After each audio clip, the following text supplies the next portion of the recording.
evening, everyone, and welcome back to my channel. Today, I want to go through one of the most overused phrases in the tool industry, and later I'll do a video on the firearm industry as well. This phrase is buy once, cry once.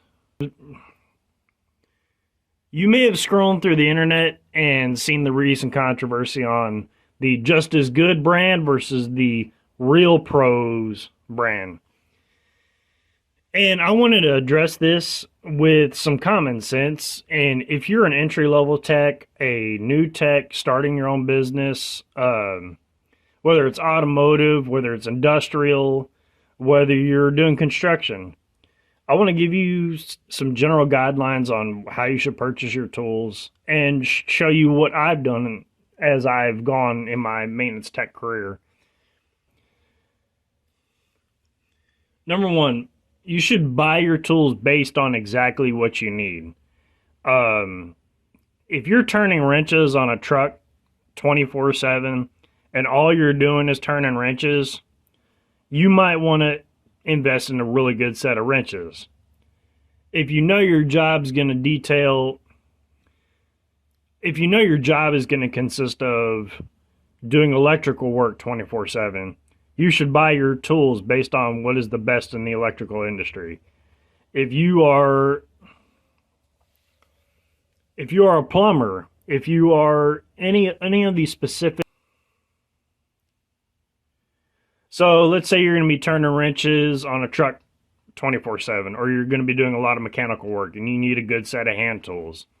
Then maybe you should look at the best and purchase the best that may last you or have the best functionality. This is an old proto that I found and may end up going into my tool chest depending on how old this thing is.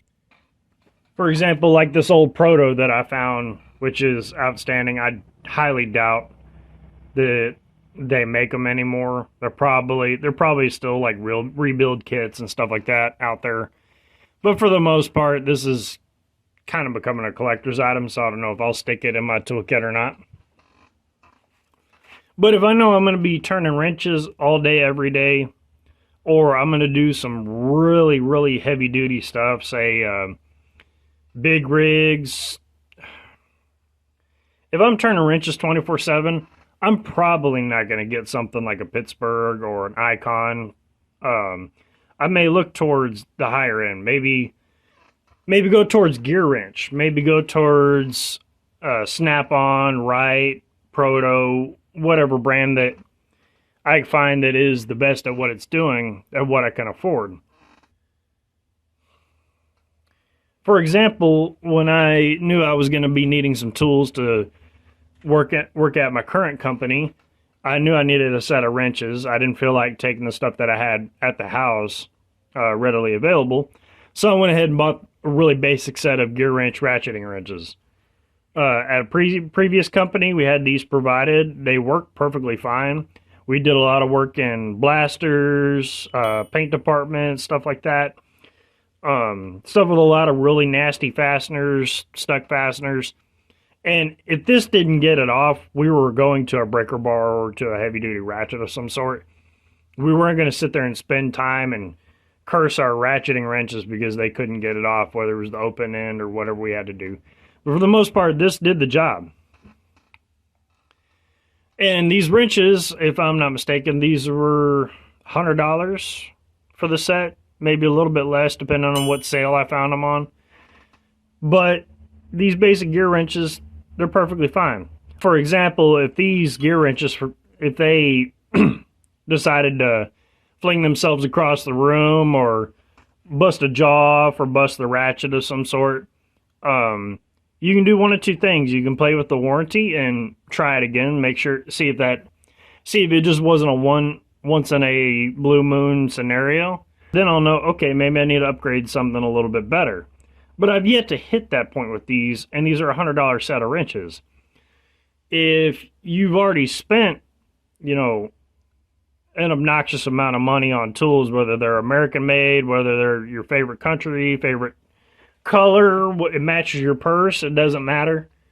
You'll never know if that tool breaks. You may end up throwing it and go into something less expensive and be like, well, okay, they all break if I try to do this thing. So maybe it's just the nature of what I'm working on.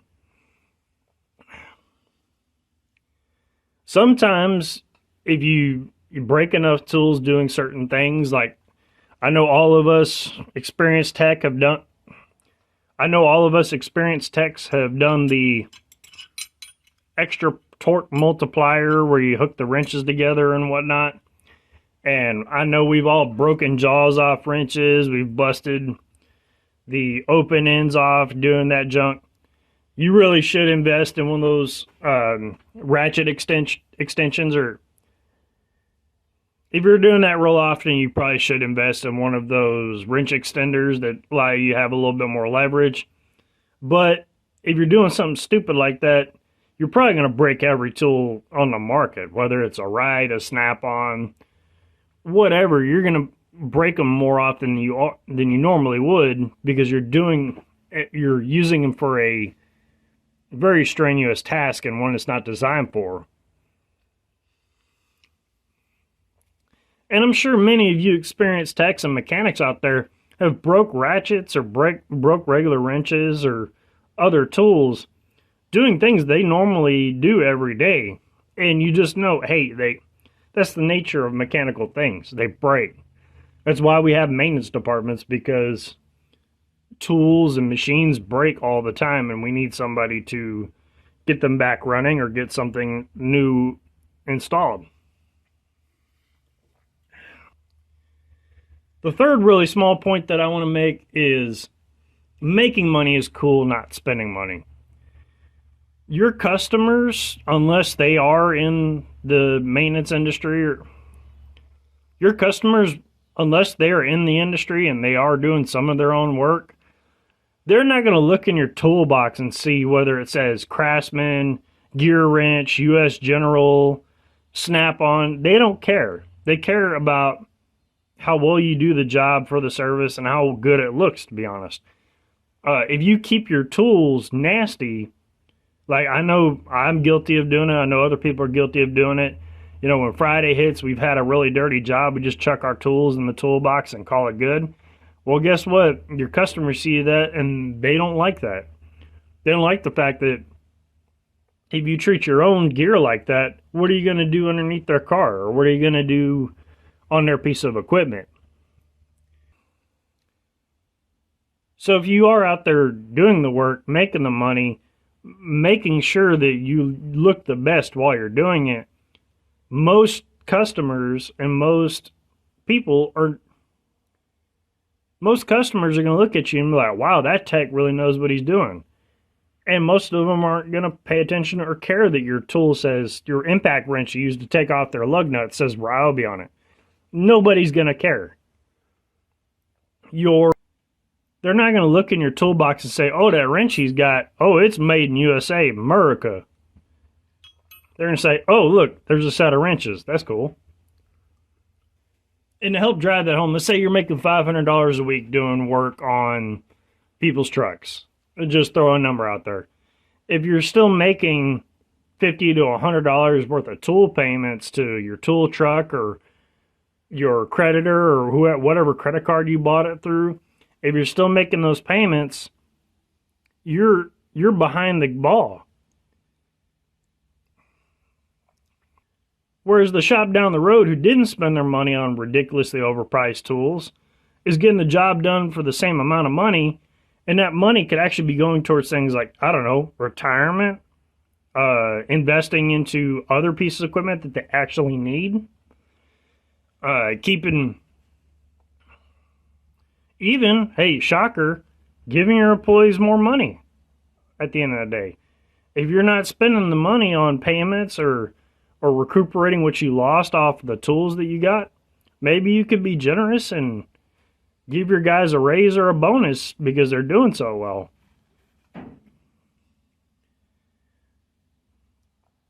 I hope this video opened up your mind to thinking a little bit differently about when you make a tool purchase. I hope it makes you look at exactly what you need. Spend the money that you need, not the money that will make you look cool in the process. Get the best tool that you can for doing the job for the lowest amount of money. If that means buying the high-end tools to do your job, then do it. And you're going to be glad that you did, because you're using that tool daily and you know you can trust it. But if you know you don't need those high-end tools and you have enough experience to know, hey, maybe this Pittsburgh ratchet will do just fine. And even if I break it, hey, guess what? You can walk into Harbor Freight. Guess what? You can walk into Harbor Freight, hand it to them, they point you to the shelf, grab a new one, and call it good. And how many times could you replace that ratchet and not have it? And how many times could you replace that ratchet before it would make sense to spend the money on something more expensive? I mean, if you replace that ratchet 3 times, you've pretty much paid for the next class of tool already. And by that time, you would have made enough money to know, okay, next time this tool breaks, I'm going to hop in the tool truck, or I'm going to go down to Home Depot or wherever and get the next class up of tools. I hope you liked this video. I hope it was thought-provoking. I'm not calling any one brand out. As you can see, I've got quite a bit on the table, and there's quite a bit that you haven't seen. And I don't care what your tool brand is. I hope you liked this video. I hope it got you to think outside of how you normally think, and staying away from bandwagon terms or just real common phrases like buy once, cry once, that in 2024 do not make sense at all. Or it may make sense to you if you're doing it for your particular trade or line of work. Thank you very much for watching. I hope you have a good evening. Goodbye.